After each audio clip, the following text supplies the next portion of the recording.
Hello, I'm Ed Reed, the editor of E-FWD, and hello to Wafa Jafri, partner and UK co-lead of Energy and Natural Resources Strategy at KPMG. Let's get straight into it, Wafa. The government announced the AR7 results this week. We've got CFDs for something like 8.4 gigawatts of offshore wind capacity at a price of just over £90 per megawatt hour. There's been a lot of hot takes, but tell me the truth of it, Wafa. Is AR7 a success or a failure? Well, in my opinion, Ed, the real test isn't the auction result, it's whether it's able to translate into build projects that strengthen the system.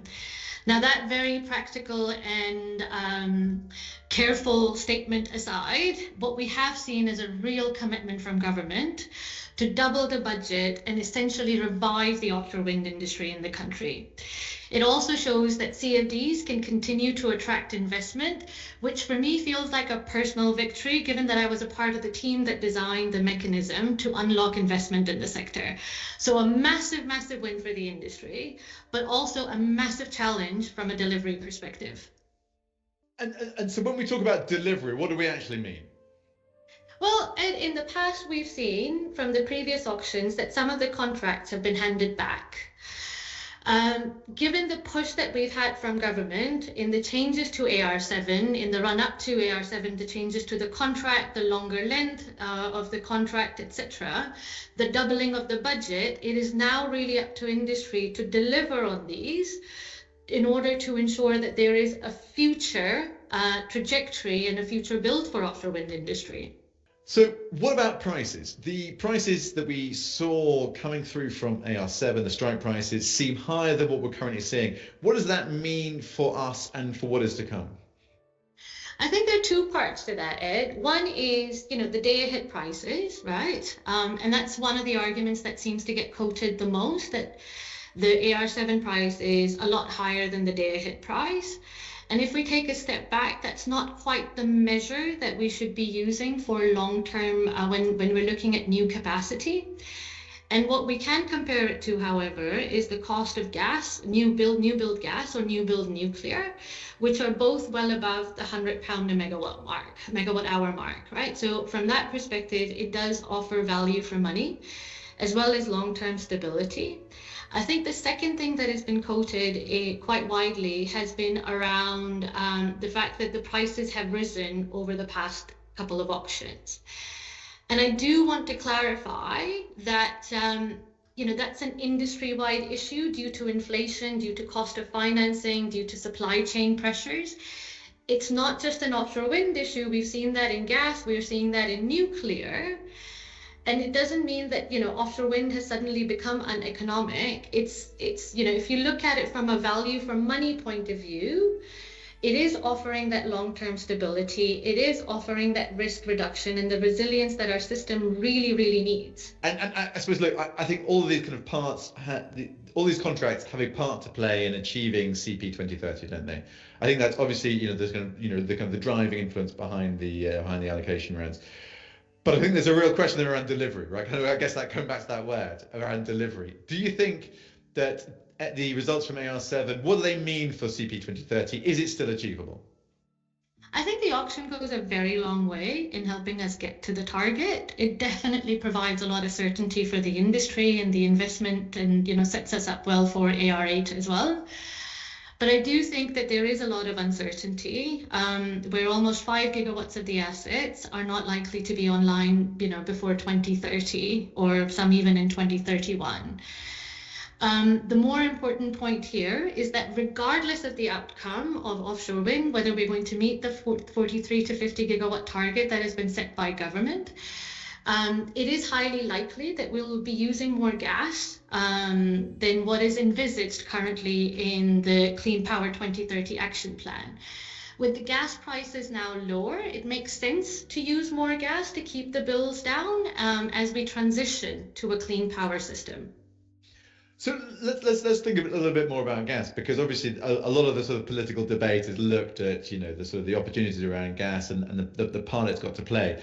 So what does it mean? I mean, is it sort of exposure to sort of foreign markets, the kind of gas price risk, Are these the things that have been informing the kind of the planning around the AR7? And what does it mean for our future to be on consuming that much gas for perhaps longer than we thought?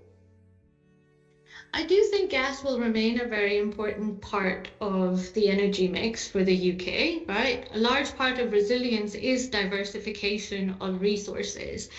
We do recognize that renewables is an intermittent source of electricity. So having stability through gas as well as nuclear is something that is required as we build out battery storage and other forms of storage in the country as well.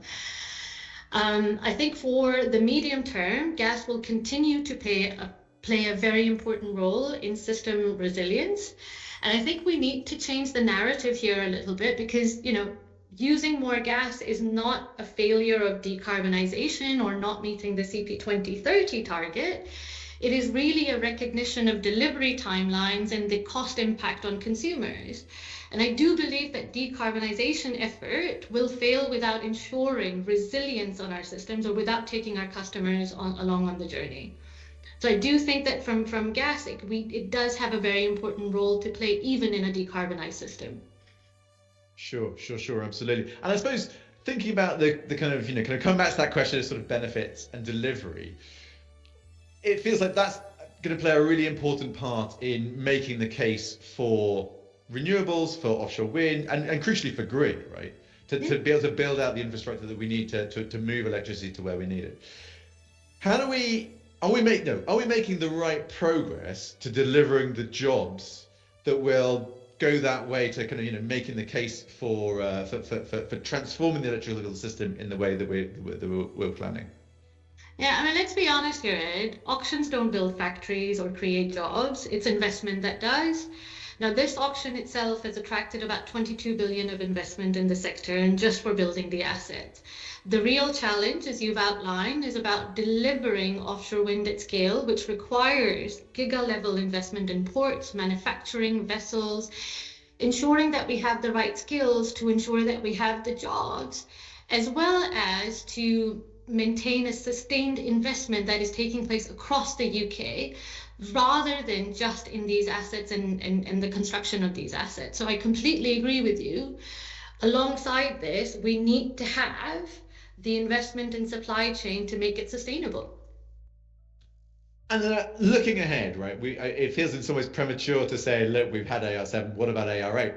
But also, I suppose when we're thinking about this kind of long-term project delivery, when we're thinking about CP 2030, what do the results from AR7 tell us about what may come in AR8? Do you think there'll be changes? I mean, I think there's a consultation ongoing about CFDs. Is there anything you're kind of keeping an eye on? The first thing we're keeping an eye on is the 6th of February, because that's when we find out the Pot 1 results, the one for onshore wind as well as solar. I think if we take a step back, though, what we have seen from AR7 is a massive commitment to the technology and the industry, and I think everyone is clear on that.